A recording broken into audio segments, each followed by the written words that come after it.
satu Ramadan ada suami terajang isteri. Subhanallah. Bukan, kita nak kata setan kena ikat. Dia punya feeling tu subhanallah. Saya tidur kat luar? Tak tidur kat luar. Tu saya dugung mai teman pula dak. Tidur dalam bilik lah. Tapi nak cerita kata Assalamualaikum warahmatullahi wabarakatuh. Terima kasih bersama dengan SOAC. Bersama dengan saya minggu ni insya-Allah Ustazah Nazira, dan kita ada tetamu jemputan yang istimewa. Bukan gitu. Aduh.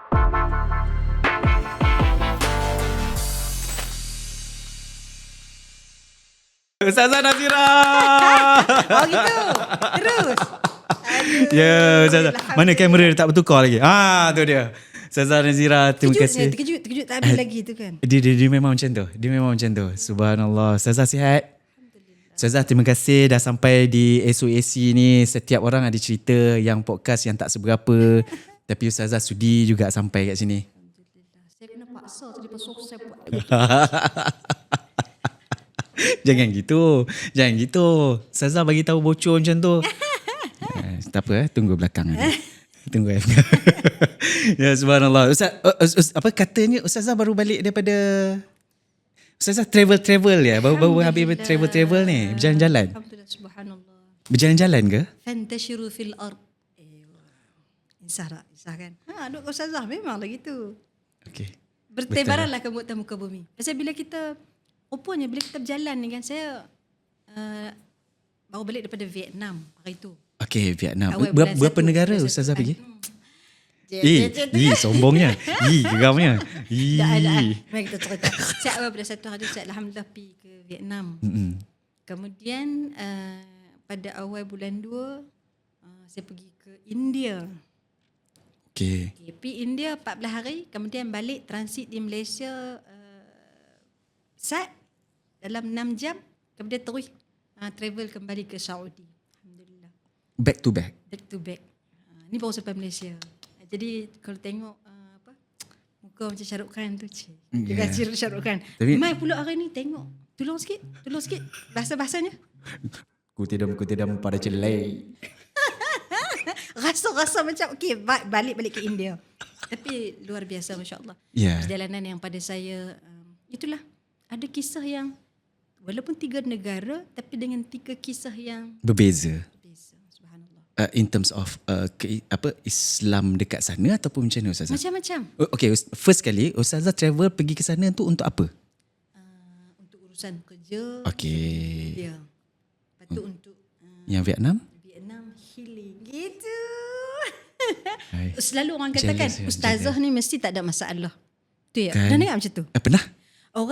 Orang agama ni mesti Hidupnya dia tenang, relax je. bahagia. Ya. Orang kata mesti tenang, tak ada masalah. Ha-ha. Tapi pada hakikatnya akhirnya itulah, kita hanyalah orang biasa yang walaupun orang tengok macam dia ni kejam, mesti tak ada masalah. Tapi kita tetap manusia biasa yang kalau kita perlu untuk healing, itu yang saya buat. Kita kena ada self love. Self love dia beza dengan selfish. Self love itu I, selfish itu you. Contoh, daklah kan. Bukan Contoh. gitu. Hai, Ustazah ni Dah. awal lagi dah tembak ni. Dah. Sebab kita ni kadang-kadang kan, Ustaz Miro, Ustazah, ramai orang. Ustazah, jangan Ustaz Miro. Betul. Saya takut ni nanti dia orang salah faham ni. Bro. Panggil bro je. Saya bukan Ustaz. Takut saya. Alhamdulillah. Doa orang tahu tak? Ha? Yang orang kata doa ustazah makbul. Lagi kita bagi ustaz lah supaya makbul gitu. Tak apa, tak semestinya. bro. Even kalau saya pakai t-shirt biasa pun saya boleh sebar dakwah kan. Alhamdulillah. Syukur. Kan, tak tunggu jadi ustaz ya. Betul tak? Terus. Orang selalu kata ustazah ni selalu mesti tak ada masalah, bahagia tak juga. Ya, sebab kononnya saya guna perkataan kononnya. Sebab orang portraykan yang ustazah ni ialah dengar Al-Quran selalu. Solatnya mesti tak tinggal. So sentiasa bersedekah, buat baik dengan mak ayah, baik dengan suami. Cara masing-masing. Ya, betul. Ujian ustazah, cara ustazah. Ujian cikgu, cara cikgu. Betul. Ujian kerani, tukang cuci sampah, itu semua cara yang berbeza-beza. Jadi pada saya, kerana saya duk nasihat orang, self love, sayang diri. Jadi sama juga, jangan malu untuk dapatkan bantuan. Sebab itu kita sebut pada semua yang sedang menonton rancangan kita ni, kalau ada masalah jangan malu untuk dapatkan bantuan. Kerana ramai orang kadang-kadang asal dia tu bukan nak bercerai pun. Asalnya tu bukan nak berpisah pun. Asalnya tu bukan nak bergaduh pun. Tapi hanya kerana keperluan diri yang kita abaikan, lalu akhirnya ini mencetus kepada masalah yang lebih besar lagi. Sampai kadang-kadang bercakap, ya Allah bulan puasa ni bro. Gitu kan. Okay. Rasa gitu kan. Baru rasa dekat tu. Bulan puasa ni kan. Contohlah kan, kita duk puasa. Orang kata bulan puasa ni mesti semua insya-Allah baik-baik saja. Tapi bulan puasa, kerana saya duduk dengan sahabat-sahabat runding cara keluarga kan. Kita buat kaunseling. Satu Ramadan ada suami terajang isteri. Subhanallah. Bukan kita nak kata setan kena ikat. Ya. Kita kata Ramadan ni patutnya bulan yang lebih sabar. Tapi kadang-kadang kita kata situasi tu yang bila kita tengok, kita tidak judge dia, kita ni masuk neraka dah. Tapi kadang-kadang mungkin kerana ada benda-benda yang dia simpan terlalu lama, tak dapatkan bantuan, akhirnya menyebabkan kesan tu pada siapa? Isteri dia. Kesan tu pada siapa? Anak dia. Sebab itu kalau saya tak malu untuk sebut. Walaupun kita ustaz, walaupun kita ustazah, sampai masa untuk kita dapatkan bantuan. Sampai masa untuk kita cari ruang untuk merehatkan diri, go for it. So bila Ustazah pergi ke Vietnam tu, dapat apa yang Ustazah cari? Alhamdulillah. Apa Ustazah cari? Apa? Seronok Souvenir? Saya cerita. Takat souvenir Malaysia pun berlambak.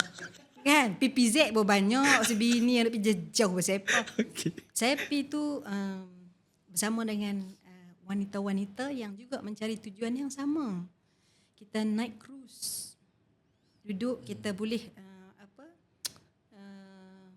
tahajud atas cruise. Ramai. Semayang tu kan, kita semayang di rumah kita. Tapi bila naik atas tu dengan lapang dek tu, depan kita laut, atas kita langit, tak ada bumbung apa semua. Dia punya feeling tu, subhanallah. So, saya tidur kat luar? Tak tidur kat luar. Tu saya dugong teman pula. Tak tidur dalam bilik lah. Tapi nak cerita kata, bila kita tahajud, semayang malam tu ramai-ramai tu kan, ya Allah rasa macam terbang. Terbang tu sebab ya Allah, kita tak ada situasi yang macam tu. Yang kalau di rumah tu ialah kita tengok suami kita tengok anak kita, rumah yang sama. Tapi bila beralih, betul Quran kata. Quran kata apa? Fantashiru fil ard, bertebaran atas muka bumi. Kita duduk sini rasa dia lain. Kita duduk sini rasa dia lain. Duduk di Vietnam rasa lain. Duduk India rasa lain. Pergi ke Madinah, Makkah rasa lain. Sampai ke Malaysia rasanya juga berbeza. Itu hebat Allah. Bila Ustazah sebut India tu, tala saya. Contoh, ada India kat sini. Pelik pula, tak ada orang. Betul juga ya. Okey. Tak apa. Okey, saya terima. Ustazah, tak boleh nak buat apa. Tak boleh nak buat apa. Okey. Jadi maksudnya, bila Ustazah pergi travel tu ke Vietnam. Kenapa Vietnam, Ustazah? Kenapa Vietnam? Sebenarnya saya pun tak tahu kenapa tiba-tiba Vietnam. Sungguh, sebab tak ada pun dalam tujuan ni Vietnam. Tiba-tiba ada kawan saya main, dia kata, jom kita pergi Vietnam. Macam tu je. Ustazah berapa ramai? Oh, ni ladies trip lah ni. Yes. Kerana wanita saling menjaga wanita, akhirnya kita sama-sama. Gitu. Tapi kan ni nak cerita ni. Tu pasal kita cerita kan. Ya. Perjalanan Vietnam pada saya adalah perjalanan yang paling bagi kesan nak dibandingkan dengan India dan juga Mekah ataupun Madinah. Okay. Bila saya pergi Vietnam tu dengan acik-acik lah. Okay. Yang dah pencen, had duit tak tahu nak buat apa kan. Pergi berjalan. Awas lah. Gitu kan. Kan. Makcik-makcik bila dah pencen gurau kan. Saya suka makcik-makcik ni bila duit tak tahu nak buat apa. Jadi akhirnya mereka banyak sedekah. Dia pergi travel lah. Saya pergi tu dalam 15 orang. Adalah yang suami teman 2 orang. Tapi hal lain tu semua perempuan. Tapi kita punya, kita buat macam usrah perempuan-perempuan je lah. Pergi sana ni makcik-makcik semua seronok. Kita pergi berjalan. Bukannya kita baca Quran sedap pun. Tapi kita pergi berjalan, tengok tempat orang gitu gini. Makan sama-sama, semayang sama-sama. Bila nak balik tu kita memang kita rasa macam rapat lah satu family kan. Okay. Turun nak balik tu ada satu kakak ni. Orang yang terakhir saya peluk. Sebab kita pun bila dah trip macam tu nak trip pula tak tahulah bila. Yeah. Kan banyaknya trip ni jadi sebab dia ad hoc. Kalau rancang biasa tak ada standard kan. Betul. Saya peluk dia, saya kata Kak, insya-Allah banyak umur rezeki kita jumpa lagi. Kan. Jadi nak balik tu dia abang saya dia duduk di kawasan Pantai Timur. Jadi dia kata, Ustazah, saya nak balik makan dengan suami saya. Kan? Dia pun telefon, abang nak makan apa? Suami dia kata nak makan, tak mau makan nasi. Selain pada nasi. Dia pun pergilah dengan anak dia beli nasi. Waktu saya salam tu pukul 8. 9.30 malam, saya on the way balik rumah ni, sampai di rumah, anak dia WhatsApp. Anak dia kata, Assalamualaikum semua, nak maklum, abah kami dah tak ada. Sekelip mata dan secepat itu, tak sempat nak lambai, tak sempat nak babai, saya nangis. Sebab ni baru duk dengar. Dan yang ditanya terakhir itu adalah nak makan apa. Sepanjang trip tu dia duk cerita, saya ni dah lama hidup susah. Alhamdulillah bila dah berumur sikit ni Allah bagi saya suami yang faham, suami yang tak larang saya nak pergi mana sana sini. Mana puji suami dia. Dan kita tak sangka trip itu adalah trip terakhir yang akhirnya kita tak pernah tahu hidup ni siapa yang akan meninggalkan, siapa yang akan ditinggalkan. Siapa yang bercerai hidup, siapa yang bercerai mati, kita tak tahu. Jadi bila macam tu kan, saya rasa ya Allah ya Tuhan, dia tak sempat nak say thank you, tak sempat nak say sorry. Kita kata ini kita belajar pada kehidupan orang. Walaupun saya yakin mereka dua ni memang baik pun, suami isteri. Cuma kalau kita duduk di posisi dia tu, saya lah. Kan? Kita rasa macam ya Allah, kan? Mesti kita nak yang terakhir tu apa? Kita nak dengar pasangan kita sebut, abang maafkan awak, contoh kan. Ataupun abang saya minta maaf atas semua salah silap. Itu yang kita nak. Mana-mana orang pun nak macam tu. Tapi begitu kadang-kadang, tak tahu pelajaran yang paling besar saya dapat tu bukan di Vietnam, sampai ke KLIA tu. Bila dia sebut macam tu, saya rasa ya Allah, Tuhan kalau nak bagi meninggal dunia sekelip mata sat macam tu je. Tak sakit, tak ada apa. Dalam keadaan kita tak sempat nak bersedia pun untuk ujian tu datang. Betul. Jadi saya teks kakak tu, saya kata kak semua okey ke? Takkan kita sebut sabar lah. Tak ada sabar dah. Betul. Ustazah. Bila jadi macam tu kan, saya cakap, kak okey ke? Kak ni ya Allah, saya pandai cium bunga. Dia saya, Ustazah tolong doa kat saya. InsyaAllah baik-baik semuanya. Saya rasa, ya Allah ya Tuhan, aku ada nasihat orang, sabar. Bila ditimpa musibah pun belum tentu boleh Kuat macam tu. Boleh jawab dengan jawapan yang sama. Tapi itulah Tuhan nak ajak kita dengan.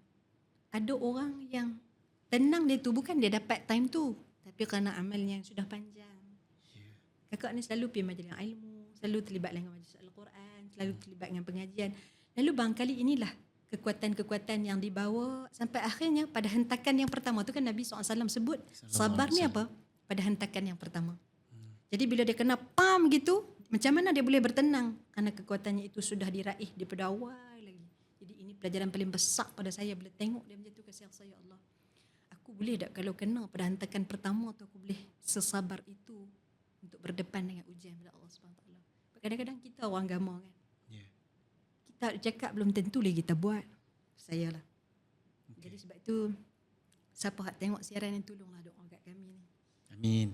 Kerana kita ni kadang-kadang kan, kita ni, hak kita takut ni adalah kita nasihat orang, tapi kita pun tak buat. Quran kata apa? Ya ayyuhallazina amanu lima taquluna ma la taf'alun. Kabura maqtan 'indallahi an taqulu ma la taf'alun. Wahai orang yang bertakwa, wahai orang yang beriman, kenapa engkau cakap tapi engkau tak buat? Kemurkaan Allah yang paling besar tu bila engkau cakap tapi engkau tak buat. Saya kan, ketakutan saya paling besar bila saya cakap depan orang. Ni dua orang okey lah. Takut apa? Hak kita cakap tu, kita suruh orang sabar. Kita keluar dari majlis ilmu, naik kereta, orang belok kanan tak bagi signal. Kadang-kadang lupa tadi kita nasihat suruh sabar.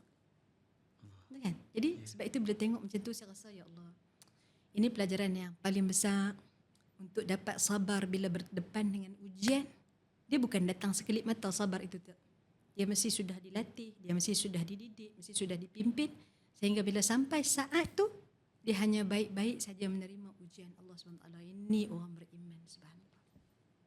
Ustazah pernah tanya akak tu, first kali takziah dekat akak tu, dekat puan tu. Mudah-mudahan arwah ditempatkan bersama dengan orang yang beriman. Amin. InsyaAllah. Dan kesabaran dia tu, bila Ustazah bercerita macam tu, saya rasa adore.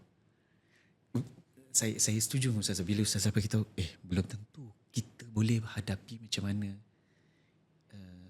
puan tu hadapi. Nama dia boleh sebut? Boleh. Saya boleh sebut ni pasal orang dia sangat ceria. Kita tengok dia tu sangat menenangkan. Namanya Cu Bunga. Cu Bunga. Cu Bunga. Cu bunga. Cium Nama bunga, betul? Kalau cium bunga tengok, this is for you, I love you. Gitu. Nama betul, Cu bunga. Nama betul dia cium bunga. Unik. Okay. Ustazah pernah tanya, mungkin next lah kot ya, Ustazah boleh tanya dia, macam mana dia boleh dapat kesabaran macam tu? Mungkin Ustazah, mungkin. Dah jawapan dah. Boleh jawab. Boleh. Oh, dah ada jawapan dah? Dah. Sebelum tanya dah tahu dah nak tanya apa. Dah gurau je. Sebenarnya saya dah dapat jawapan tu. Okay. Tapi kerana kebetulan ditanya, saya jawab lah. Okay. Macam mana dia dapat kekuatan sebegitu?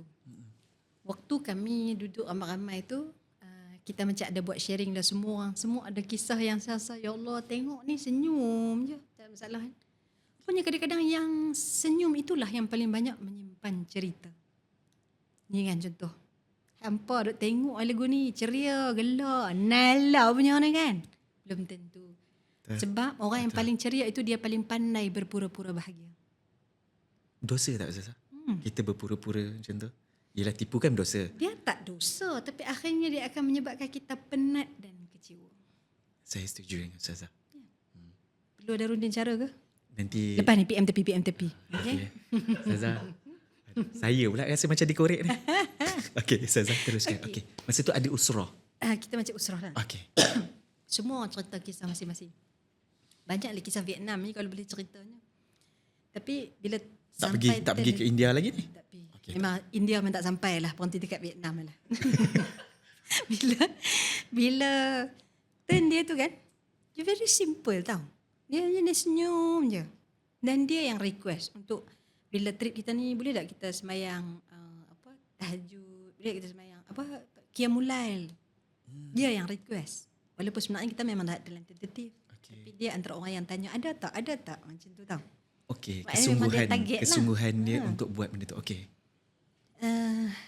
Bila dia cerita tu kan, dia kata dia ni daripada kecil dia susah. Dia lahir dalam keadaan bapak dia tak ada.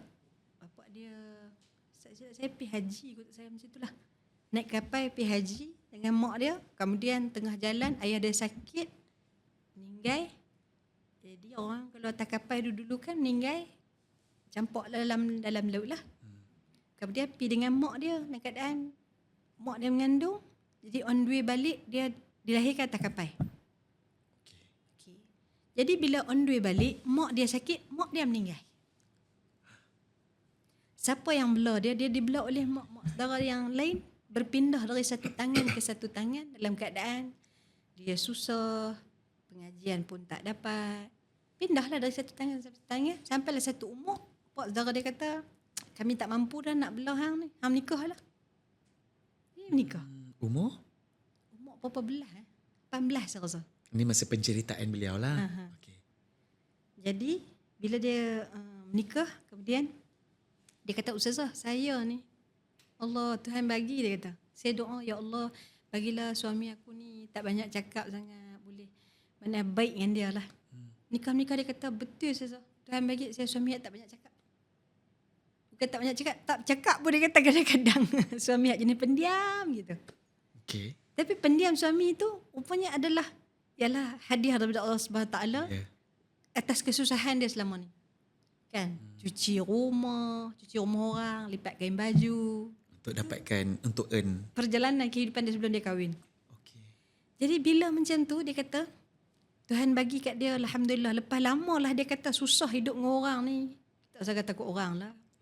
Kan kita ni pun kadang-kadang semput walaupun hidup dengan keluarga kita sendiri kan, macam-macam kekurangan, tapi dia hidup dengan keluar lebih lagi lah.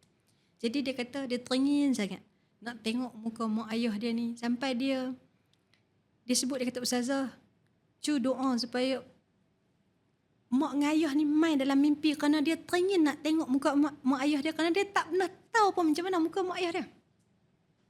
Sebab dia kecil lagi kan. Ya. Saya bila dia kata macam tu kan, ya Allah, kita ada mak ayah ni, hak boleh video call selalu ni. Saya tanya, berapa kali kita telefon, video call duk tengok muka mak ayah kita. Saya terkena tu. Betul Ustazah. Bulan Ramadan, Muhasabah. ambil kesempatan. Ya. Telefonlah tanya, mak, apa khabar mak? Buka puasa apa hari ni? Sahur tadi makan apa? mak ada rasa nak makan apa lagi tak. Pasal sampai masa kita akan sampai titik macam ni, kita nak tengok, dia bukan lupa. Dia tak tahu langsung macam mana muka mak ayah dia.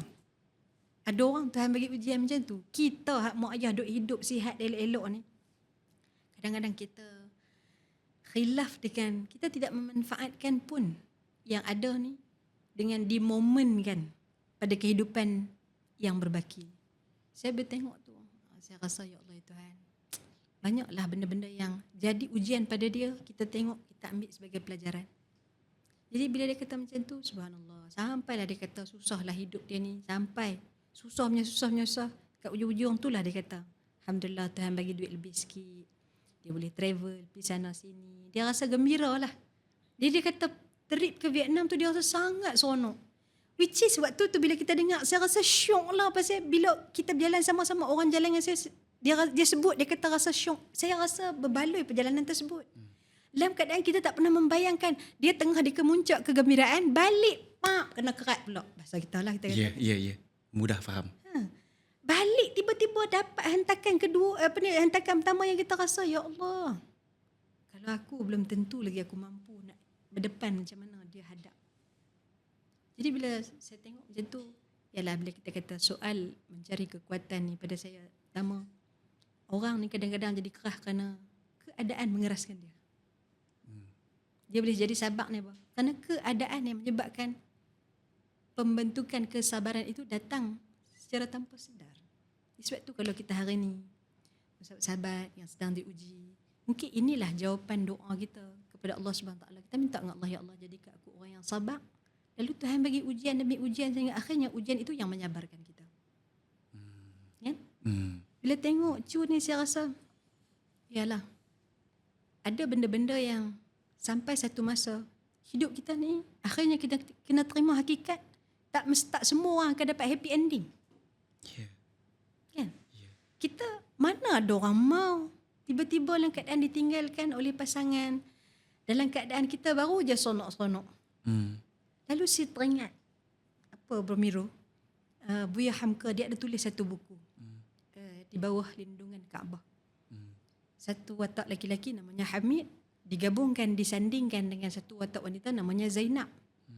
Dua orang seronok. Saya, kalau Buya Hamka memang lah. Susah nak faham bahasa dia. Aish. Susah. Tu lah. Ni banyaklah terjemahan lah ni. Ya. Oh, dia ada 118 karya. Pergi tolong cari. Ada satu tu dia dah buat filem pun. Ya. Pergi tengok. Di bawah lindungan Kaabah. Kan. Hamid dengan Zainab ni dua-dua saling mencintai, tapi kerana perbezaan latar belakang, kerana perbezaan kehidupan, berusahalah sedaya upaya ni Hamid ni nak dapatkan Zainab, tapi begitu takdir tidak menemukan mereka, akhirnya terpisah kedua-duanya. Hamid pergi ke Makkah dan Zainab sakit di tanah air dia. Dalam keadaan dua-dua ni saling nak antara satu sama lain, kan, hantar surat apa semua ni. Tapi begitu hidup kita ni, kadang-kadang tak semua Tuhan bagi, dan ada akhirnya yang tidak seperti kita inginkan. Happy ending tu tak berlaku. Lalu Buya Hamka rakamkan tentang falsafah hidup ini, tak semua kita akan dapat yang baik-baik di hujungnya. Hamid dengan Zainab ni dua-dua meninggal dalam keadaan Zainab sakit mati di tepi pantai, Hamid mati sakit dalam keadaan tengah bertawaf. Meleleh air mata selepas baca surat daripada Zainab, memberitahu kerinduan dia pada Hamid. Akhirnya dua-dua watak tu dimatikan. Kalau kita tengok tak puas hati lah. Pasal apa? Kita nak lah sama ada dia boleh dua-dua menikah ke ataupun dua-dua ada pasangan ke. Kita nak. Kita tengok kalau orang biasa kan. Movie kan. Kita pula tengok cerita Hindustan, akhirnya baik. Kabi kushika bigam baik kan. Gitu. Tu kan. Duk tengok kucu-kucu tahi. Hang ni pengaruh tu lah. Contoh. Kucu-kucu tahi akhirnya baik kan. Contoh kan. Cerita Melayu kita apa hujungnya baik. Sinetron apa hujungnya mengembirakan. Tapi Buya Hamka ajak pada kita, pada kisah tersebut, inilah kehidupan. Kita takkan pernah tahu bagaimana di hujungnya itu Allah Ta'ala aturkan. Sekalipun kisah kita berbeza, kata Buya Hamka, penulis kita adalah penulis yang sama. Kisah saya tak sama dengan kisah Bro Miro. Tetapi bila penulis kita adalah penulis yang sama, Allah tak pernah gagal dalam meletakkan takdir, Allah tak pernah silap dalam mencaturkan kehidupan. Sekalipun kisah kita tak sama, tengok dia ni best kerja, pakai pula jam Casio, contoh kan. Nampak? Contoh. Itulah kan. Pis macam mana ni, Pis? Kita kerak dia. Taklah, maknanya orang tengok, best lah hidup dia. Tapi yang dipotretkan itu belum tentu lagi seperti Betul, Ustazah. kita rasakan. Betul, Ustazah. Pergelutan dengan diri, dengan ahli keluarga yang kita sayang, dengan kerja kita yang orang nampak baik-baik saja tu, itu semua kadang-kadang orang tak tahu. Aksesori. Jadi sebab itu bila saya tengok begitu Buya Hamka ajak kita ni, akhirnya kita kena terima apa? Semua orang ada saat dia. Okay. Yang gelap sampai masa akan terbit mataharinya. Kan yang gelap akhirnya akan putih. Yang tu saya baru nak bangkang, Ustazah. Ustazah tu tak betul tu. Yang gelap kalau dia tak akan putih dah. Ustazah yang macam ni. Ustazah. Sensitif sikit Ustazah yang macam tu. Dah. Keadaan lah. Maksud keadaan. Tapi tak apa, yang gelap tu dia ada manis dia tu kan.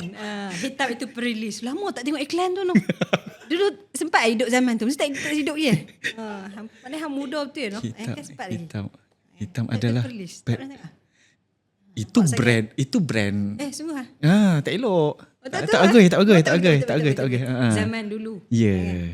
Tapi nak kata apa, kadang-kadang orang tengok macam itulah. Cuma hidup kita akhirnya adalah bahagian kita, itu adalah bahagian kita. Takdir kita kena berdamai dan terima apa adanya, kerana akhirnya yang Tuhan beri itu la yukallifullahu nafsan illa wus'aha. Tuhan bagi kita tu sesuai dengan kadar kemampuan kita. Ya. Terbaik kat mana? Saya ni bercita-cita saya bukan jadi ustazah. Saya dulu main bola jaring wakil negeri tau.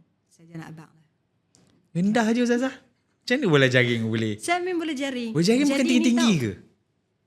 Shooter, Ustazah shooter. Shooter, yes. GA? GA goal attacker. Goal attacking. Goal attacker pula dah. Ni tolong pergi mengaji balik. GS. Kalau goal shooter GS. GA apa? Goal attack ah. Bukan? Ikutlah nak cakap apa pun. Geng Amiro ke? Korean, jangan lupa hashtag gitu kan. Saya main, dulu saya kuat main sukan. Dan saya bercita-cita saya nak jadi pemain sukan. Memang saya kalau main bola jaring saya main gila-gila punya main. Dululah. Dominat betul. Sampai mana Ustazah main? Wakil peringkat negeri. Sampai masuk sekolah sukan apa semua tak adalah? Itulah bila dah habis sekolah rendah kan.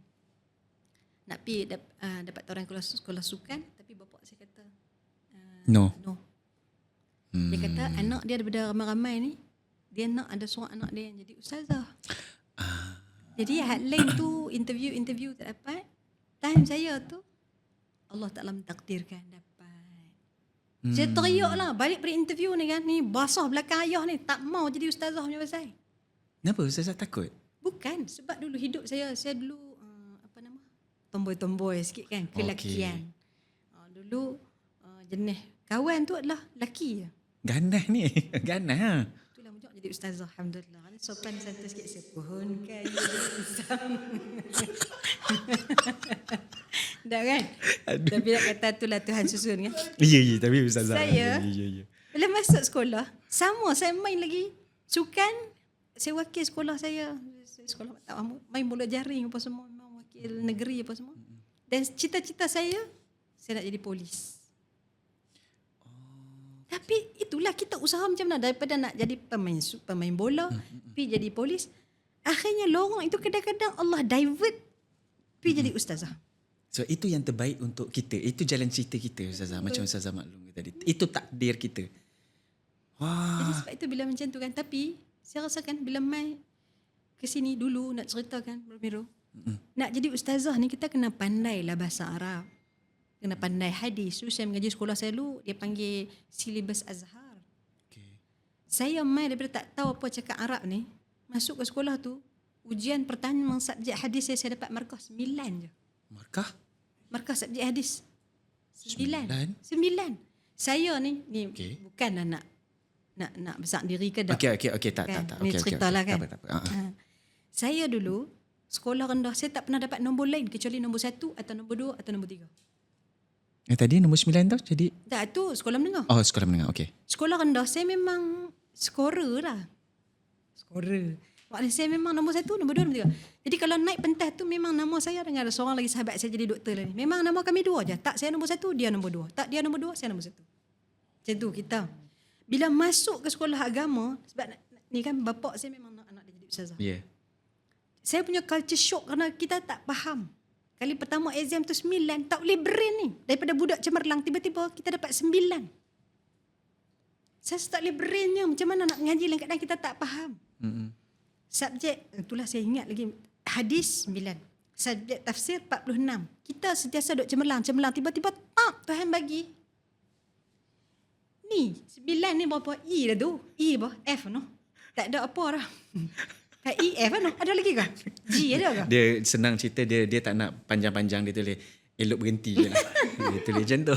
Tapi senang letak 9 je lah. Ya, itulah. Nak kata dapat markah 9, apa tak boleh brain? Ni tak ngaji langsung kan sampai 9. Waktu tu. Jadi saya rasa sangat tertekan lah. Tapi itulah, kita kata kadang-kadang hidup kita ni, walaupun kita rasa tak boleh, keadaan sebenarnya Tuhan susun tu, hang boleh benarnya. Jadi saya pulun periksa, alhamdulillah PMR dapat 6A. 6A boleh lah kan. 6A 3B. Bapak saya pun terkejut. Saya daripada tak pandai bahasa Arab tiba-tiba boleh 6A 3B. Saya kata yalah, pasal saya nak masuk MRSM. Bapak saya sebut 2 macam ni.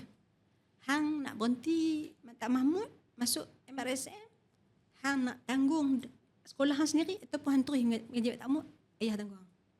Ayah kata itu. Tapi ngaji MRSM cari duit sendiri. Ayah saya kata. Okey. Waktu tu saya rasa okey. Pasal saya ni anak ayah. Okey. Jadi bila ayah saya kata Ustazah nak ke berapa? saya nombor 4. Nombor 4 daripada? 6. Okey. Jadi bila agak keadaan tengah macam lah. tu, akhirnya dia tak ada pilihan apa nak buat. Yelah, nak pergi MRSM, mana ada duit. Ya, okey. Akhirnya ngaji lah. Tapi itulah kadang-kadang berkat itu datang kan. Mungkin kerana kita dengar sikit cakap ayah. Sikit Sikit je dengar tu. Ngajilah juga. Dia tak ada pilihan kan. Walaupun terpaksa. Walaupun terpaksa. Pada awalnya. Pada awalnya. Akhirnya alhamdulillah lepas habis SPM tu, tanya ayah. Terus dia tanya ayah. Pasal dah tahu dah kalau ada situasi macam tu. Okey, ayah nak masuk nak cek masuk universiti mana. Ayah saya kata masuk UAE lah. Saya isi UAE waktu tu, UPU nombor 1 sampai nombor 8 semua UAE bahasa Arab. Tu kalau tak dapat, kakak saya kata, hang ni kalau tak dapat ni memang kira hang motong getah. Saya tak apa motong. Tu kan. Jadi bila macam tu, alhamdulillah Tuhan bagilah, alhamdulillah boleh ijazah pertama bahasa Arab masuk UAE. Dan hari ni alhamdulillah dengan bahasa Arab ni lah. Tapi pergi sampai ke India, pergi sampai ke Makkah Madinah, alhamdulillah kerana bahasa berkat Arab. ya, berkat. Ustazah, saya ada tengok satu ceramah ni. Tengok. Ya, saya gelap tapi saya tak tinggal tengok ceramah Ustazah. Ilmu cari. Itu yang menjadikan bercahaya, alhamdulillah.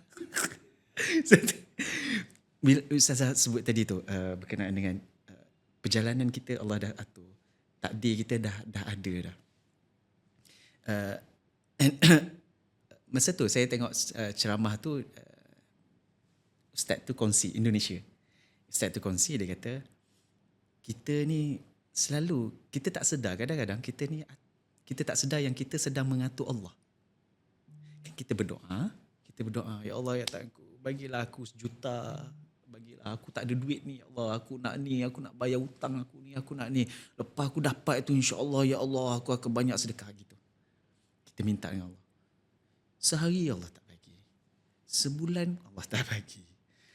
Jika tidak hari ini, bukan hari ini tak dapat, bulan depan tak dapat, tahun depan tak dapat, sampai tak dapat apa yang kita minta.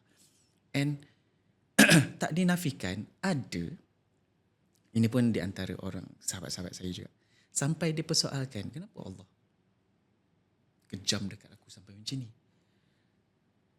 Saya tak bagi respon apa-apa, sampailah saya dapat video tu dan saya bagi dekat dia. Cukuplah kita yang atur Allah. Cukuplah kita ni asyik nak minta, nak ikut Allah, ikut kita je. Kita nak atur Allah. Sedangkan kita tak atur pun diri kita untuk sentiasa rasa bersyukur, rasa dengan nikmat apa yang Allah bagi itu. Alhamdulillah. nasihat daripada seorang mufti yang begitu alim. Sedap lah. Betul jadi ustaz lah. Baru bila Bro Miru kita ni sebut kan. Tentang hidup kita ni, kadang-kadang kita mempersoalkan kenapa Tuhan buat kita macam ni. Ya. Saya nak ceritakan, saya di TikTok, di thread. Sekarang sekarang. di mana-mana merata-rata gitu kan. Twitter ada Twitter. Twitter tak main. Bani tu tak main. Bani Twitter tak main. Okay. Di Instagram, di Facebook, saya dapat DM yang sangat banyak. Masalah rumah tangga, masalah diri, masalah peribadi. Bahkan di email saya masuk je, Ustazah, saya pernah rasa nak bunuh diri. Allahu Akbar. Saya ni kan, saya sebenarnya saya bukan ni counselor. content creator. Okay, saya bukan content creator. Saya kalau ceramah pun saya di surau, di masjid, tempat orang yang baik-baik. Karena dulu saya ingat bila saya berceramah, patutnya di masjid dan di surau.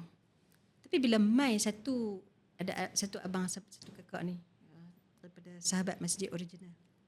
Mereka mai ikut kuliah saya dan dia buat clipping. Okay. Video pendek-pendek. Dia rekod Ustazah. Dia rekod. Okay. Ustazah. Dan di situlah mula meletup-letup. Okay. Start viral sampai berjuta-juta tu di situ. Jadi, bila saya tengok kan, saya rasa macam, tak ada apalah. Saya ceramah je. Yeah. Rupanya impak dia ni, kadang-kadang macam kita buat video macam ni, kita rasa ada korang nak tengok. Kan? Bila yang hantar email kat saya tu ada daripada Singapura, ada daripada Brunei, hantar mail kat saya ni, dia kata, Pak Ustazah, saya dah pernah nekat nak bunuh diri hanya kerana Allah bantu saya buka TikTok hari tu, buka tengok naik video Ustazah sebut sekian, akhirnya saya rasa dia mengubah cara pandang saya.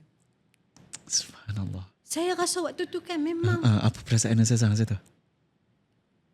Ustazah pula nak mati. Janganlah minta gitu. Banyak lagi tak settle ni kita. Jangan Ustazah. Abang lelaki, sabar dulu dah. Bang tunggu sekejap dah. Okey, kita roja-roja okey. Assalamualaikum sekejap lagi. Takut diorang ni fikir kita ni gurau kasar Ustazah. Minta maaf, kita orang memang off camera memang macam ni. Saya kenal lama dah. Kita bukan baru hari ni, baru jumpa ni dah. Ya, saya takut nanti diorang kata dia apa host ni memang kurang ajar dengan Ustazah ke. Ustazah kan ramai fan base. Gitu. Sepuhun kayu. Itu lambat sikit. Tuan-tuan puan, sahabat-sahabat, saya dengan Bro Miru ni lama dah. InsyaAllah. Daripada dia kecil sampai lah ni dia besar. Daripada putih sampai Dok saya gurau nak tak baik cakap itu. Nabi marah tau dok kata ke orang. Ni marah dah kat saya je. Jangan, ya Allah, tak apa ni kan. Apa dah kata orang lagu tu. Jangan. Please, kuatkan sikit aircon. Turunkan sikit dia punya temperature tu. Jangan marah, jangan marah. Astagfirullah. Tak baik apa lah tak. Cantik Ustazah. Terima kasih sebab cover tu. Kita baik lah. Terima kasih. Banyak cerita kita hari ni no. Bukan kita Ustazah. Saya dengar je. Nak cerita. Semua orang ada cerita. Setiap orang ada cerita. Setiap orang. Bercerita lah Ustazah. Bercerita dah kan. InsyaAllah benda ni, semoga benda ni dapat manfaat. Saya dapat 5% pun tak apa dah. Allah. Pahala tu. Silakan Ustazah. Banyak. You. Betul. Sepuhun kayu. Tak kira tukar lagu lain pula. Tapi cerita kata banyaklah benda-benda yang bila kita tengok, tak tahulah, saya suka belajar dengan orang. Saya observe orang. Suka tengok. Kan. Walaupun kita tengok kadang-kadang dia ni macam ni. Tapi sebenarnya ada karakter-karakter lain yang orang pun tak perasan. Ustazah lahir bulan 6, bulan 7? Saya bulan 3. Bulan 3? Bulan 3. Apa? Bulan 3 sekian sikit. Cerewet. Bukan cerewet. Micromanage. Kan? Itu kan lain. Saya dekat track baru ni saya kena hantam. Pasal ada satu. Tengok, cerita tadi tak habis lagi. Dah masuk track pula dah. Tadi kita cerita pasal apa? Tadi Ustazah nak bawa cerita. Tak apa Ustazah, tak apa. Kita pun memang random je ni. Tak apa. Nanti ingat cerita balik. Marah audience. Dekat track baru ni ada satu orang lelaki ni, dia tulis, dia kata orang perempuan ni kenapa bila nak pakai baju tu dia suka cari plus size. Apa masalahnya? Sebut je lah cari baju untuk orang gemuk. Dia tulis macam tu. Okey. Jadi sebagai pejuang wanita saya pun kata biasalah plus size ni dia panggil bahasa komunikasi untuk menyenangkan hati orang. Plus size gemuk sama, dia kata. Betul ya lah. Yelah, tak salah pun. Okay. Saya kata zaman hari ni orang tak panggil hutang dah, orang panggil apa? Komitmen kewangan. Okey. Kan? Betul. Setuju. Jadi apa masalahnya kalau disebut sebagai plus size? Okay. Apa masalah hang? Gitulah kan. Okay. Jadi orang pun komen, wow, ustazah tulis macam ni kan. Tapi poin dia kita nak sebut apa? Kadang-kadang kita bila kita belajar pada orang sajalah. Kadang-kadang orang tu mungkin sekadar spark saja. Tapi hak dia spark tu menyebabkan ada orang lain melantun kiri kanan depan belakang. Yalah, betul. Sebab mungkin dia spark ni atas sudut pandang dia. So bila orang lain yang Ustazah bagi tahu kiri kanan depan belakang bawah atas ni, dia tengok dari sudut lain pula. Betul. Ada benda lain yang boleh dia sparkkan lagi, pecahkan lagi. Tahu tak sebab mana? Pasal apa? Sebab hidup kita ni kan, Sentiasa kita cari akan salah. ada sisi pandang yang berbeza. Okay. Kalau saya duduk sini, saya tengok nombor 6, Mm-mm. Bro Miro duduk situ nampak berapa? 9. 9. Ya. 6 salah tak? Tak. 9 salah tak? Tak. Saya duduk sini kerana saya nampak okey itu angle dia apa masalah dia. Tengoklah plus size. Tapi dia duduk situ dia kata complicated lah plus size. Gemuk je abang lah gemuk. Kerana dia salah. Kerana dia betul tidak berarti saya salah. Ya. Kan? Dan kalaupun kita betul tidak bermakna kita seorang je betul atas dunia ni. Kan Allah wujudkan kita sebagai berbeza-beza dari segi warna kulit again. Ya. Sepupun Berbangsa-bangsa. Betul. So sama juga Allah wujudkan kita ada akal. Wah, seronok kau habis ya. Kan? Ada sebuah kayu. So ada Allah wujudkan lain tu dari segi cara kita berfikir, cara kita buat keputusan dan sebagainya. So itulah indahnya. So macam mana kita nak ambil benda tu? Itulah ada tolerate. Kan Ustazah ya? Dia bermula dengan bagaimana cara kita memandang. Okay. Perasan tak kita kan kalau kita buka kitab-kitab hadis kan semuanya bermula dengan Sudut pandang. niat Okay. Innamal a'malu binniyat. Okay. Niat ni apa? Kita menyedarkan diri kita, kita tahu apa yang sedang kita buat, apa yang sedang kita lihat, apa yang sedang kita pandang. Gitu kan? Duduk niat di depan. Maknanya kita kena tahu ni. Aku ni sembahyang apa? Solli fardhu zuhri, tengah sembahyang zuhur. Kalau waktu zuhur kita niat sembahyang asar tak sah kan? Ya. Itu cara disiplin Islam ajak pada kita. Ya. Jadi membawa falsafah sembahyang lah kehidupan kita ni bermula dengan cara kita memandang, itu yang akan membentuk siapa diri kita. Ya. Contoh, kita tengok, saya selalu sebut dengan anak-anak saya, ajak ubah cara pandang ni. Kadang kita naik kereta, nikah belum Dah, Alhamdulillah. Muka macam tak nikah ya? Alhamdulillah. Alhamdulillah. Saya free lagi. 3. Okay, teruskan Ustazah. Okey, Janganlah nanti balik saya Belum. teruk ni saya kena. Terus je. Baik. Bila naik kereta dengan anak-anak saya kan, bila kita lalu kat tepi jalan tengok ada orang cleaner lah contoh kan, duk bersih-bersih tepi jalan kan. Ya. Perasan tak dulu ada mak ayah yang akan sebut hang mengaji pandai-pandai. Ya. Kalau hang tak mengaji pandai nanti hang jadi macam orang tu susah. Kerja cleaner. Ini kan dialog-dialog yang biasa kita tanya kan. Ya. Biasa nak kata dengan anak saya kata macam ni. Kakak kena ngaji pandai-pandai. Nanti bila kakak ada duit, kakak ada kerja yang bagus, kakak kena jadi orang yang bantu makcik tu. Bisa kan cara pandang sikit je kan? Yeah. Jadi bila anak tengok, anak nak belajar tu bukan kerana dia takut jadi miskin. Tapi semangat jadi kaya untuk bantu orang yang susah. Ustazah, saya ambil yang tu. Sila. Okay. Okay, dapatlah setting malam ni kan? Uish. Alhamdulillah. Subhanallah. Hashtag. Okay, hashtag. Tak apa? Korindian. Hashtag sepohon kayu. Sepohon kayu. Tak, tapi kita nak sebut kadang-kadang cara fikir kita.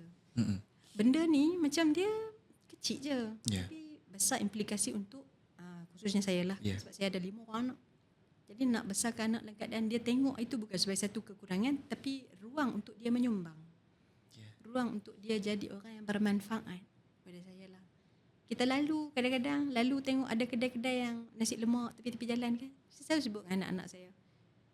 Kita nak singgah beli, kita tak terbeli dah pasal kita dah makan dah. Ya. Kita doa, ya Allah murahkan rezeki makcik tepi jalan tu supaya ramai orang beli habis jualan dia. Oh ya Allah. Yeah. Lalu dekat orang yang kereta rosak, accident ke. Ni suami saya selalu ajak dengan anak saya. Doa, ya Allah mudahkan urusan pakcik kami. Mudahkan urusan saudara kami. Padahal kita lalu tu buat tak reti pun boleh je kan? Tapi hanya sikit je benda tu kita twist cara pandang itu sikit je. Yeah. Bila anak tengok, Oh, hari ni ada orang susah, kita doa kat dia. Esok-esok bila kita susah, mudah-mudahan ada orang bantu kita pula kerana doa daripada orang yang tidak. Ustazah, ini kita sefrekuensi ni Ustazah. Saya dah ni pun bukan nak tunjuk, mungkin share, and ramai juga audiens kita yang buat benda yang sama. Tapi saya rasa benda ni saya buat Ustazah. Saya buat apa? Bila kan kita driving, saya daripada rumah nak datang ke tempat kerja sejam plus minus lah, sejam. So dalam perjalanan tu banyak, saya suka tengok kiri kanan, tengok kereta, tengok motor lalu. So saya selalu motor tu, ya Allah, tolong pemudahkanlah urusan dia supaya dia sampai kat tujuan, supaya dia dapat rezeki yang halal. Saya minta macam tu.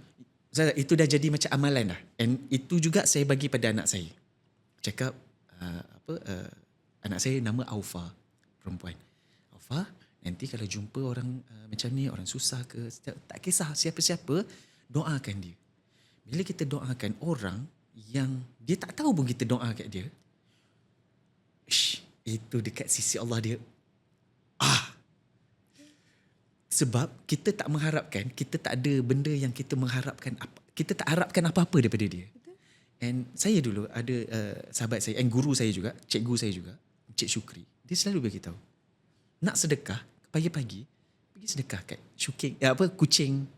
Sebab kita memang tak mengharapkan apa-apa kat dia. Tapi itu makhluk Allah. Kalau kita bagi pada orang lain, kita takut diri kita ni yang nipis sangat iman ni. Bila kita bagi, kita belanjalah kawan pagi kan. Nanti tengok pula So benda yang macam tu yang saya cuba amalkan. And Alhamdulillah sampai ke hari ni, saya tak rasa Allah bagi saya kesusahan yang saya tak mampu hadap. Itu sedikit perkongsian daripada saya. Sepohon kayu. Masya Allah. Itu Ustazah. Betul. Dia kadang-kadang benda ni, hasil dia tu kita akan nampak setelah lama gitu kan. Lama tu bukannya kita nak kata mai kita tu rezeki melimpah roh. Tak betul. Sama, saya setuju. Macam anak-anak saya pun kan, sekarang bila dah sampai, yalah masing-masing dah masuk sekolah. Ya. Bila kita lalu tepi jalan ni tak payah sebut dah. Tengok je ada orang accident, ya Allah mudahkan urusan pakcik tu sekeluarga. Kita rasa puas dia tu macam, ya Allah. Ya. Betul Ustazah. Betul. Sebab itulah sebab kita tak mengharapkan apa-apa pun. Saya kan kalau orang sebut macam ni kan, mungkin ada orang kata alah dia tu tak sampai masa lagi. Tak. Jangan gitu. Tak, bukan. Saya nak abang macam ni. Okey. Dia kadang-kadang kenapa Bro Miro kita boleh rasa macam tu? Kerana kita yang membuka hati dan melapangkan dada kita. Yang ni jadi pada Buya Hamka. Buya Hamka lagi kan. Saya memang banyak rujuk Buya, tapi memang power pun. Buya Hamka ni saya sukalah karakter dia. Waktu dia kawan dengan Soekarno, dia best friend dengan Soekarno. Bila tahun 1963 berlaku peristiwa Ganyang Malaysia. Okey. Lahir ke tahun tu? Tak lahir kan? Tak, 63. Tak. Saya 85 Ustazah. Ustazah? Oh 85 Saya 85. Dapat saya lagi tua pada dia. Ya Allah Tuhan.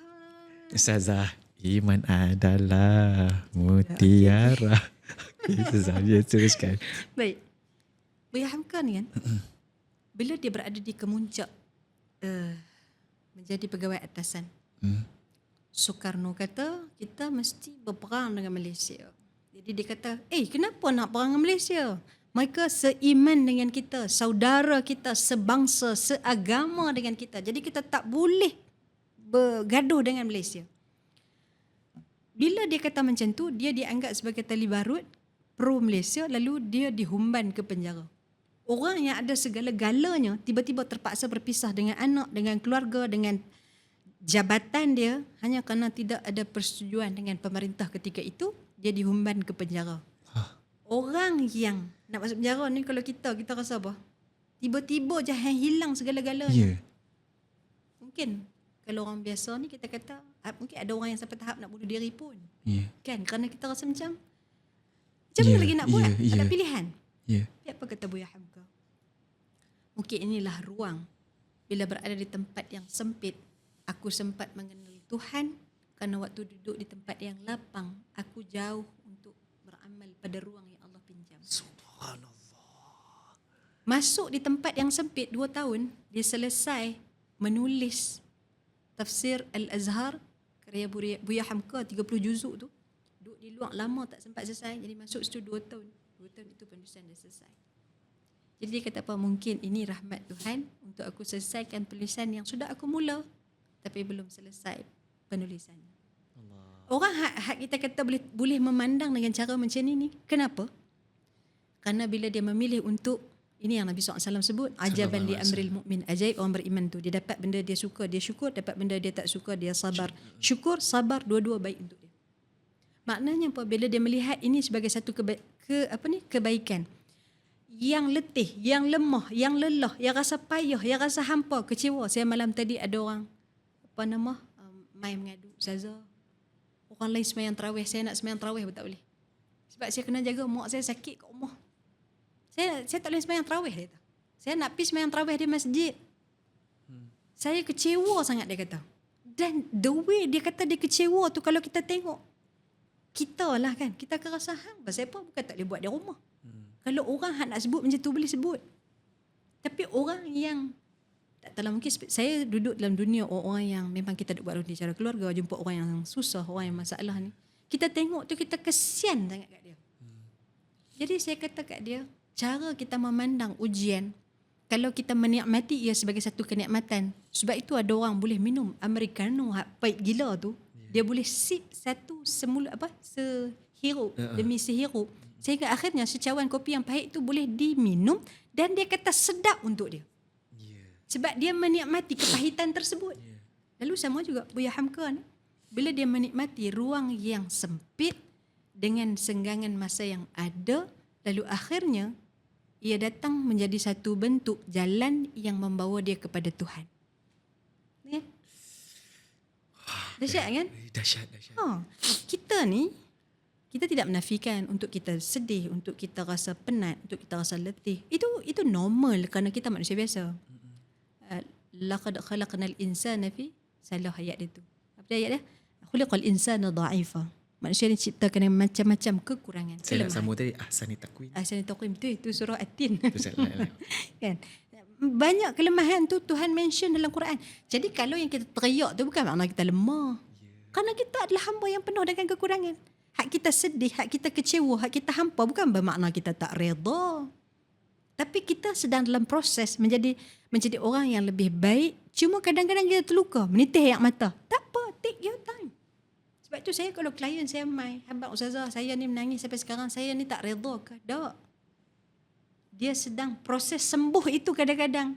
Sesekali dia hit juga. Meleleh air mata. Tak apa, kalau saya tak ada masalah, teriaklah. Cuma dah sampai masa bangkit balik, tengok cara Nabi SAW bangkit. Bangkit Nabi dengan dia tak doa pada Allah selepas perjalanan Taif tu. Dia tak kata, "Ya Allah, menangkan umat Islam. Ya Allah, apa lagi yang kau tak bagi pada aku?"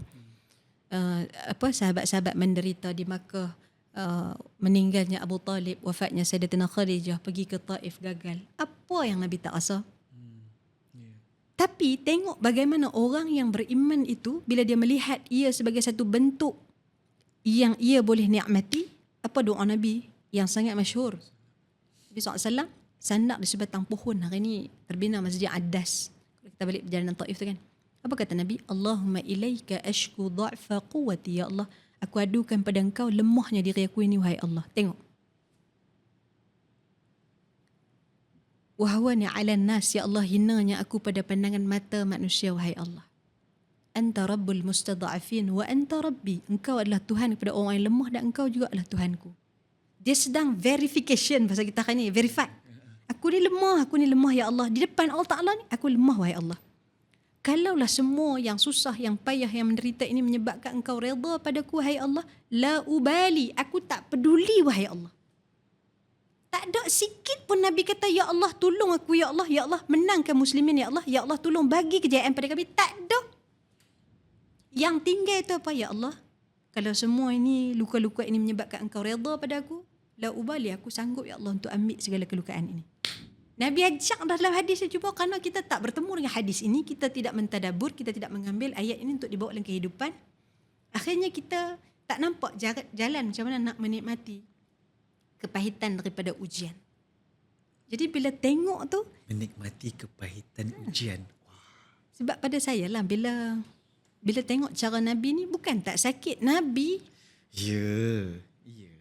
apa kesakitan yang Nabi tak lalui. Ya, betul. Tak sempat rasa kasih sayang mak, ayah baru nak menumpang kasih mak, meninggal atuk, dah meninggal atuk, hilang pula bapa saudara yang kasih, belum sempat kering air mata, meninggal Sayyidatina Khadijah, isteri tercinta. Anak laki Nabi semuanya wafat. Sampai orang kafir kata pada Nabi SAW, qad batara Muhammad. Muhammad ni terputus hubungan, terputus nasab, tak ada dah. Pasal bila tak ada anak laki, tak bersambung nasab. Turun surah yang kita selalu baca, inna a'tainakal kautsar. Itu kan surah favorite. Tak inna a'taina qul huwallah inna a'taina. Gitu sama kita kan. Itu contoh. Okay? Sepuhun kayu itu kan. Kayu. Taklah contoh. Tapi tak apa, baca. Tak ada masalah. Inna a'tainakal kautsar fasalli li rabbika wanhar inna syani'aka huwal abtar. Quran kata Nabi tak terputus perhubungan, bahkan mereka yang terputus hubungan mereka, terputus keturunan mereka. Nabi ni walaupun tak ada anak laki-laki, tapi hari ni Michael H. Hart kata Nabi adalah orang yang paling berpengaruh, di mana-mana disebut. Saya waktu pergi India kan, India pula dah. Tadi Vietnam dah habis dah. Vietnam. Vietnam dah habis dah. Saya pergi India kan. Aduh. Okey. Nabi masa dah. Allah. Next episode dah. Cerita sikit lagi. Kenapa bis? Kita ada apa lagi? Okey lagi. Sejam 5 minit dah. Maksud Hafiz, Miro jangan potong lagi. Biarkan Ustazah cakap. Terus. Okey, waktu saya pergi India tu kan, lecturer kami waktu tu dia bangsa India tau. Ni yang baru-baru ni lah. Okey. Saya rasa di situ saya pergi tempat tu dia panggil Uttarakhand, Okey. Missouri. Okey. Tempat dia sangat sejuk, 3 darjah Celsius tau. Bercakap keluar asap. Nak bak kan. Ada apa Nafi? Bila panggil dah? InsyaAllah. Tak benar. InsyaAllah saya akan balik kampung. InsyaAllah. Saya akan balik kampung. Tapi tempat tu dia Muslim minority. Minority. Tempat pusat latihan terbaik India, tempat dia latih pegawai-pegawai profesional dia di situ lah. Okey. My lecturer tu dia tanya macam ni, di dunia ni siapa yang paling famous? Saya pergi situ, saya seorang je ustazah. Okay. Hak lain semua PTD. Ni lecturer India ni? Lecturer India. Hindu? Non-Muslim. Hindu ni? Okey. Siapa yang paling berpengaruh atas dunia ni? Saya waktu tu tak terlintas langsung. Mereka ni habang lah. Shah Rukh Khan, Amitabh Bachchan. Ustazah sebut apa? Kita berapa lagi? Neil Armstrong. Siapa sebut? Oh, Kajol. Pengaruh tempat tu kan? Ya. Dia gelak. Dia kata tak orang lain. Lepas tu dia kata, yang paling berpengaruh tu adalah Muhammad. Which is saya rasa macam zak. Hang ustazah aku, orang tak terfikir tadi ya. Tak terfikir langsung kepala saya ni. Lara dah. Dia dapat pergi lara sekejap. Dia mungkin husyar haram sedih. Tu mungkin lah waktu tu kan. Tapi saya rasa waktu tu kan, subhanallah, bila dia non-Muslim, Hindu lah kan,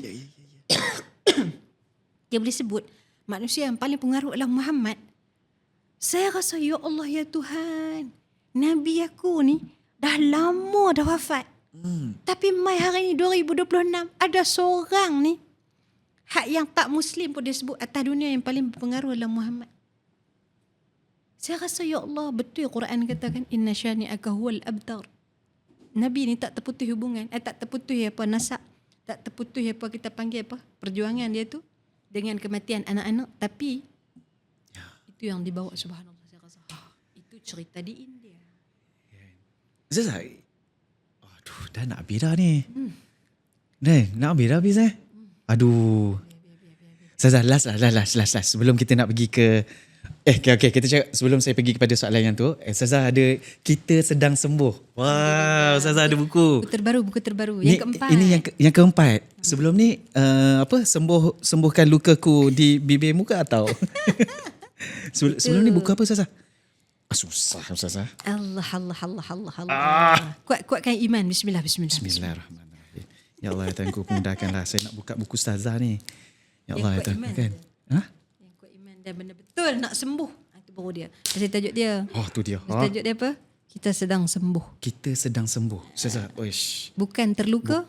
Bukan lemah. Bukan lemah. Cuma sedang dipulihkan. Ni semua Ustazah punya karya Alhamdulillah. peribadi. Ada Ataupun lagi, ada beberapa... Nah, ni saya Alhamdulillah. Ada lagi insyaAllah menyusul. Akan terbit dalam masa terdekat insyaAllah. Ustazah, Ini lain kali. panas-panas daripada kilang ni. Ui, itu lah Ustazah. So, berapa ringgit ni Ustazah? Yang ni kalau di penerbit RM35. Okey. Tapi kalau Sahabat ada Sarawak yang- 37. Itu harga nak cepat pergi haji balik hari tu kan. Tapi dah ini bukunya ni kita buat kerana kadang-kadang kita tak tahu nak memandang pada kelukaan dan kehampaan itu bagaimana ia patut diuruskan. Jadi sebab tu saya cuba bawa sikit situasi, ambil satu ayat Al-Quran untuk tadabbur, kemudian terus solusi. Hang kena buat apa? Kita ni kalau duduk sedih, lembek wek, tak kata teriak, tak ada apa. Okey, Ustazah kebetulan lah. Ni memang Allah lorongkan saya punya jari ni terus buka dekat tempat tu. Yang Ustazah cerita pasal teriak tadi tu. Lepas tu Ustazah bagi tahu yang ni pula. Ustazah ada satu perkataan yang tulis. Kita selalu dibesarkan dengan ayat seperti ini. Jangan menangis. Jangan lemah. Kuat sikit. Padahal ada satu hakikat yang Allah halalkan untuk jiwa manusia. Menangis itu fitrah. Yang tidak normal ialah apabila kita memaksa diri untuk sentiasa okey. Ustazah. Okey, taruh. Saya cari tak? Lagu apa ya?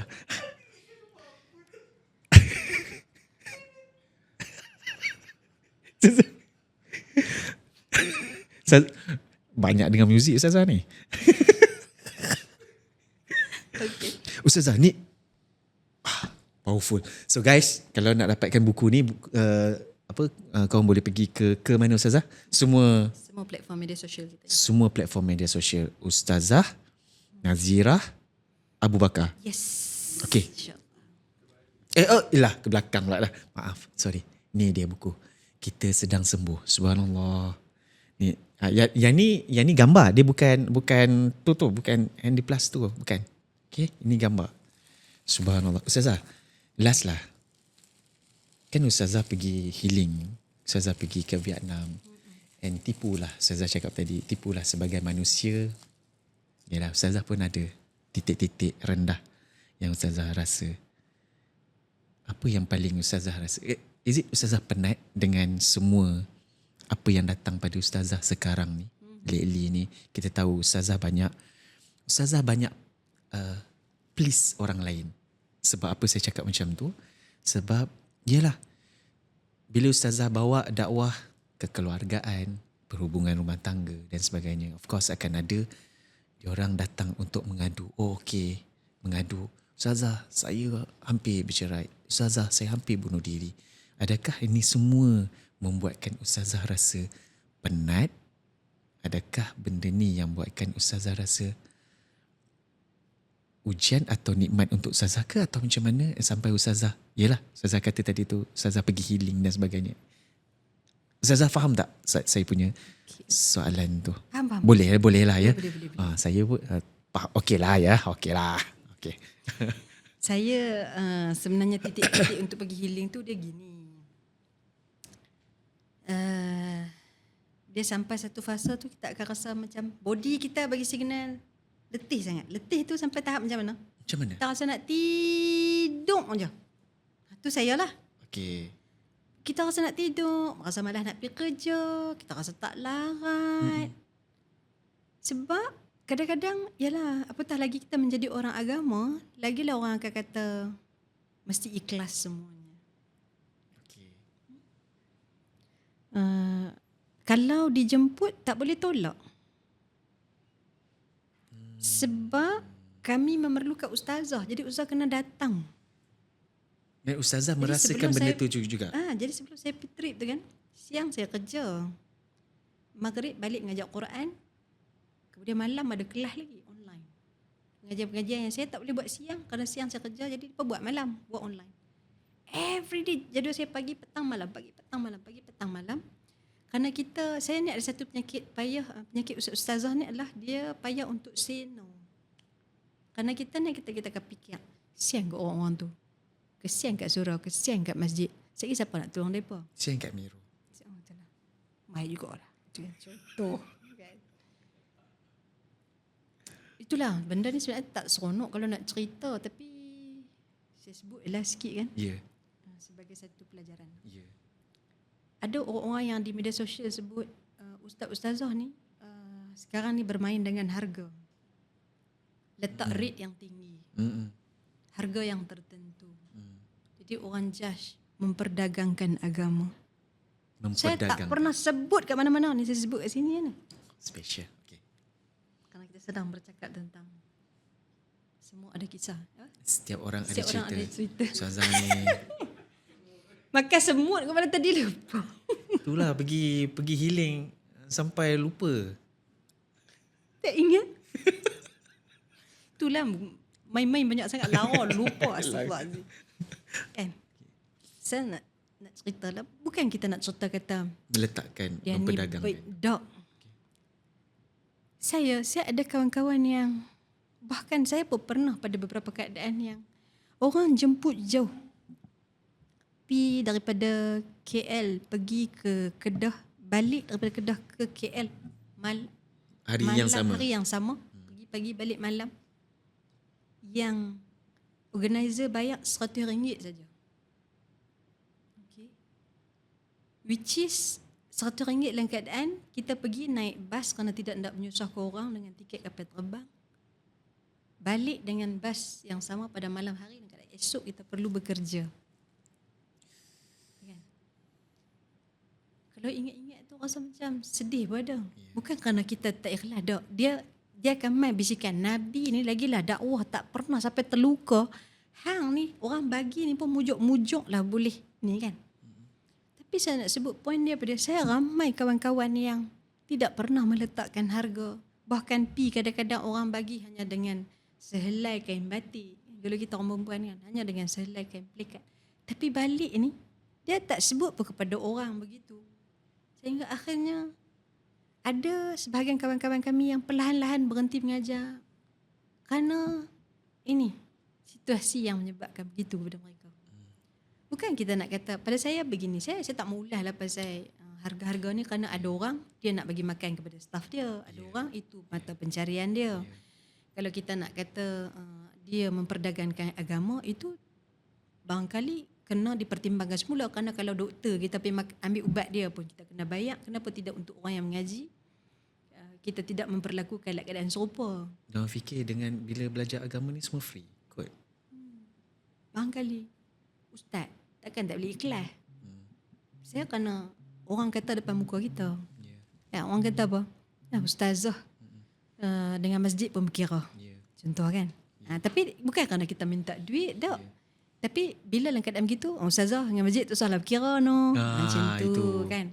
Tapi dia tak perasan. Ada ustaz dan ustazah yang sedang tinggalkan isteri, tinggalkan suami, tinggalkan anak, tinggalkan komitmen dia ketika itu dengan esok nak kena. Dia untuk bercakap ni kita kena, Tok Guru saya ajak 3 kali baca baru hang boleh bercakap sekali. Hang kena baca dan baca baru hang boleh bercakap. Ini saya, itu yang Tok Guru saya ajak. Jadi kalau nak pergi kuliah tu kita kena banyak membaca. Tapi ada orang yang kadang-kadang ialah kerana ada pihak-pihak yang salah guna jadi kata alah jual ayat liok ai pun. Jadi tak wajar untuk diletak macam tu. Ialah isu ni mungkin sensitif sikit tapi betul. Kerana banyak perkara yang jadi kita tidak menafikan betul lah ada orang yang menyalahgunakan. Itu bahagian masing-masing. Tapi kita juga tidak boleh menafikan ada ustaz-ustaz kita yang memerlukan seperti struggle macam tu. Kita alhamdulillah kita kerja, ada bajikan. Betul. Jadi kalau orang bagi tu dia sampingan. Kan kalau dapat alhamdulillah. Kalau tak dapat tak apalah, kita anggaplah ini sumbangan kita pada ummah kita. Tapi bila tengok orang macam tu itu kan. Tapi Nak cerita poin saya ni bukan saya tak dapat bayaran ke tak. Tapi bila terlalu banyak program pagi, petang, siang, malam, akhirnya saya rasa macam asyik nak tidur. Saya balik rumah, saya main lena lah. Tak ada nak pillow talk dengan suami dah. Dulu saya suka pillow talk dengan suami. Tuan-tuan perempuan pun kalau di rumah, biasakan berpillow talk. Tapi sejak daripada tu saya rasa asyik talk to pillow je ni kan memang lena. Saya sungguh-sungguhnya talk kepala tu lena. Jadi bila saya dah perasan body saya macam tu, saya abang suami saya. Pilah gini, alhamdulillah. Suami izinkan. Tapi tak payah cari siapa suami saya, tak payah. Orang cukup cari. Ya, nanti suami Ustazah Nazirah pula dah keluar pula ada nanti. carian di TikTok. Suami Ustazah Nazirah meninggal dunia. Lah. Tak faham aku pun kan. Tapi ada orang nak cari. Ada ya? Ya naik saya nak tergelak. Ya, kan? Kari. Tapi kadang orang kita suka cari. Ya. Tapi alhamdulillah Tuhan bagi kita, saya syukur alhamdulillah suami saya bagi pilah dia kata dia jaga anak, saya pi. Dan pada saya alhamdulillah Tuhan bagi kita tutup dengan ayat ni boleh. inna ma'al usri yusra. Islam ajak kepada kita, Quran pesan kepada kita, bukannya selepas susah itu akan datang senang, tak. Bersama-sama dengan susah itu Allah akan berikan kesenangan. Beza tu. Orang yang rasa dia susah nanti sampai masa dia akan senang. Tak. Okay. Quran ajak kita, waktu hang susah tu Tuhan akan bagi hang senang juga. Apa dia poin dia? Memang kita sakit, Tuhan uji kita dengan pasangan yang barangkali curang dan sebagainya, tak naik pangkat. Tapi nampak tak kita kalau kita bagi analogi kita ada 10 jari. Tuhan bagi hang 10 nikmat, tapi yang diuji tu Tuhan cuik sikit kat kerja hang pada pasangan hang, adakah melupa 9 lagi nikmat yang Tuhan bagi? Saya dapat waktu healing saya. Tuhan bagi aku anak, Tuhan bagi aku dapat tengok mak ayah, Tuhan bagi aku suami yang boleh terima macam ni, Tuhan bagi aku, Tuhan bagi. Lah, penat kat badan sikit sini je. Takkan sampai lupa 9 nikmat yang Tuhan bagi. Betul lah, inna ma'al usri, bersama-sama dengan yang susah tu, ni Tuhan tak tinggal. 9 Tuhan bagi hang. Tapi menjadi manusia tu kadang-kadang yang kita nampak itu adalah yang kurang nak dibandingkan dengan nikmat yang sedang Allah limpahkan. Subhanallah. Ustazah Nazirah. Ustazah.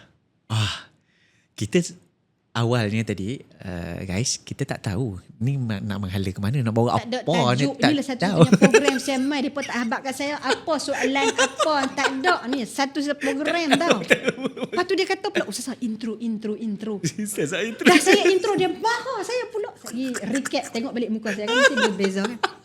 Silap dia basuh tak begitu. Tapi istimewa insya-Allah, bersama-sama dengan Alhamdulillah. Setiap orang ada cerita. Istimewa. Kita bagi tak ada masalah. Sepuhun kayu. Alhamdulillah.